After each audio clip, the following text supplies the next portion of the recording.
यात्रा गर्ने क्रममा हरेक सवारीका चालकहरूले अत्यन्तै सावधानीपूर्वक सवारी चलाउनुपर्छ भन्ने कुरा हामी सबैलाई थाहा नै छ।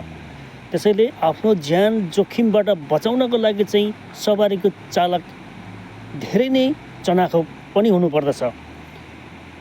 श्रम संस्कृति पार्टीका अध्यक्ष हर्कराज साम्पाङ आज दुर्घटनामा पर्नुभएको छ। उनीहरूको एक कार्यक्रममा हर्कराज साम्पाङ बाइकमा जाँदाखेरि दुर्घटना पर्नुभएको। केही समय अगाडि हर्कराज साम्पाङले बाइक चलाउँदाखेरि एक हातले ह्यान्डल पकडेको र अर्को हातले मोबाइलबाट सेल्फी खिचेको भिडियो पनि सामाजिक सञ्जालमा यत्रतत्र छरियो। त्यही कारणले गर्दाखेरि श्रम संस्कृति पार्टी अध्यक्ष सुनसरी 1बाट प्रतिनिधि सभाका विजेता सांसद हर्कराज साम्पाङ दुर्घटना पर्नुभएको हो कि भन्ने शंका भइरहेको छ।